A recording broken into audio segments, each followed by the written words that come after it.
ادبی novel official آج ایک نئی کہانی کے ساتھ حاضر ہے جس کا نام ہے سیاہ رات۔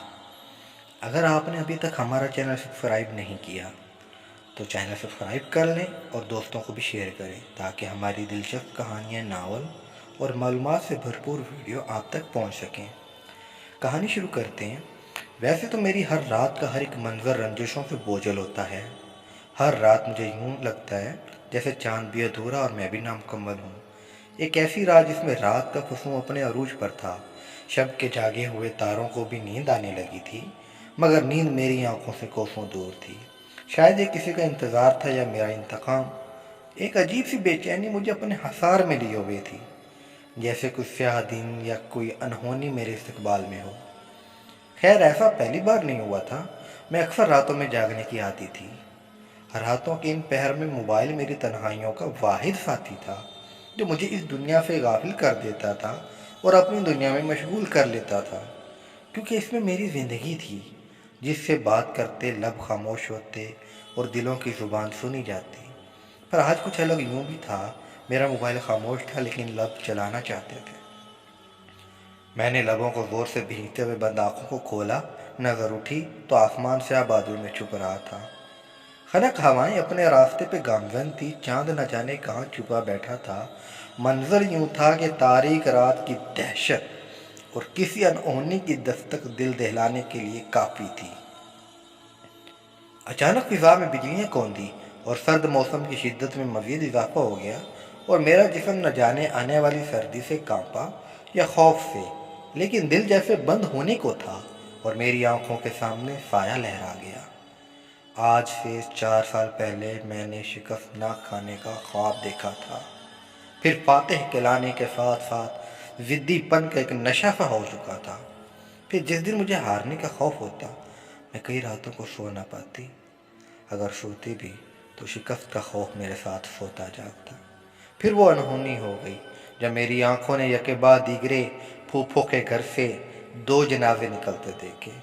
میری عارضی لا حاصل فتح کے گمان نے مجھ سے ایسا ظلم کروا ڈالا تھا شاید جو ناقابل معافی تھا، میری بخشش ممکن نہیں تھی۔ مجھ میں اپنی جیت کے نشے میں ڈوبتے دوسروں کے لیے انسانیت مر گئی تھی۔ اچانک مجھے زینہ پھپھو سسکتے ہوئے کسی کو آہوں بھری آواز میں بد دعائیں دیتی سنائی دے رہی تھی۔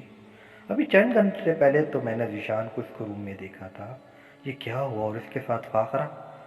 میرا دل چاہا وقت کی سوئیاں گھما دوں اور سب پہلے جیسا کر ڈالوں۔ آج کالج میں آخری دن تھا۔ فاخرہ تو میری فرسٹ کزن تھی، لیکن پہلا قتل میں اس کا ہی کرتی اگر مجھے خون معاف ہوتا۔ وہ شکل و صورت اور ذہانت میں تو مجھ سے آگے تھی، مجھے اس چیز سے فرق نہیں پڑتا تھا، لیکن 2 ہفتے پہلے اس نے سچ جان کر بھی نہ جانے کس دشمنی میں مجھ پہ اپنے کلاس فیلو سے موبائل اور پیسے لینے کا الزام اس قدر سچائی سے لگایا کہ میرے باپ کی نظروں میں میرا کردار بد کردار بن گیا اور میری زندگی سے سکون غارت ہوتا چلا گیا۔ میں نہ چاہتے ہوئے بھی اپنی آنکھیں اٹھانے کے قابل نہ رہی۔ شک کی زنجیروں اور ہتھکڑیوں سے میرے ہاتھ پاؤں باندھے جا چکے تھے، کسی پختہ دھاگے سے لب یوں بند کیے گئے کہ حق پہ ہوتے ہوئے بھی نہ حق کو مجھے سہنا پڑا۔ کیا ہی قسمت تھی میرے پاس، نہ شکل و صورت نہ ذہانت، ایک کردار ہی تو تھا جس پہ مجھ پہ فخر تھا۔ وہ چھین کر اس منحوس عورت کو مجھ سے کیا ملا؟ اس کو سامنے ہنستے دیکھ کر مجھے ایک پل سکون کا سانس نہیں آیا۔ سامنے پڑی میری مطلوبہ چیز کو دیکھتے نہ جانے کب سے اندر پلٹا نفرت کا زہر باہر آنے کو تھا۔ میں خاموشی سے اس کے پاس سے گزری اور اپنی مطلوبہ چیز کو اٹھاتے ہوئے اپنے اندر عرصے سے لگی نفرت کی آگ کو جیسے سمندر کی طرح گہرا سکوت ملا جو خاموشی سے ہر آفت مصیبت کو خود کے اندر جذب کرتا فنا کرنے والا ہو۔ اور پھر میں نے وقت کی سوئیوں کو یوں گھومتے دیکھا کہ منٹ گھنٹے اور گھنٹے منٹ کی رفتار سے گزرتے مجھے محسوس ہوئے۔ ان 12 گھنٹوں میں فاخرہ کی ماں میری بے گناہی میرے باپ کو بتا چکی تھی، شاید مکافات کو اپنی سزا سمجھ کر، کیونکہ اس کی بیٹی کا ہم جماعت سے ریلیشن پکڑا جا چکا تھا، جس کی وجہ سے برسوں پرانی منگنی ٹوٹ چکی تھی اور بھائی بہن پر تشدد کرتا غیر ارادی طور پر جان لے چکا تھا اور پچھتاوے کی آگ میں خود بھی حرام موت اپنا چکا تھا، اور 2 جوان موت کے بعد شاید سب مکافات عمل سمجھ کر مجھ سے مباحثہ نہیں چاہتے تھے۔ لیکن مجھ پہ جیسے ضمیر کا بوجھ پہاڑ سے بھاری تھا۔ اگر میرے ساتھ اس نے برا کیا تھا تو میرے باپ کی وقتی ناراضگی مجھے ملی تھی، جو اب بیٹی پر پچھلے 6 ماہ سے یقین نہ کرنے کی وجہ شرمندہ ہوتے مجھ سے معافی مانگ رہے تھے، لیکن میں اپنا بوجھ کم کرنے کی ہمت نہیں کر پا رہی تھی۔ یہ سب تو جان چکے تھے کہ فاخرہ کا موبائل میں نے اس کے چچا زاد کو بھیجا تھا، لیکن عجیب بات تھی کسی نے مجھے اف تک نہیں کہا۔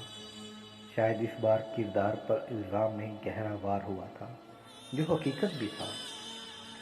میں تو فقط کردار پہ لگی بے گناہی کو ثابت کرتے کردار بنے لوگوں کو آئینہ دکھانا چاہ رہی تھی، جو آسانی سے کرداروں پر سرٹیفکیٹ بانٹ رہے تھے۔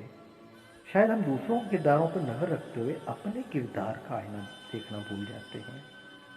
لیکن فاخرہ اور اس کے بھائی کی موت میرے جذباتی فیصلے کی نظر ہونا مجھے سکون کا سانس لینا نصیب نہیں کر رہا تھا۔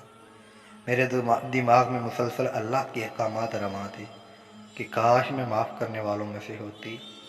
حضرت ابو ہریرہ رضی اللہ تعالیٰ عنہ سے روایت ہے کہ رسول اللہ صلی اللہ علیہ وسلم نے فرمایا، معاف کرنے والے کی اللہ تعالیٰ عزت بڑھا دیتے ہیں۔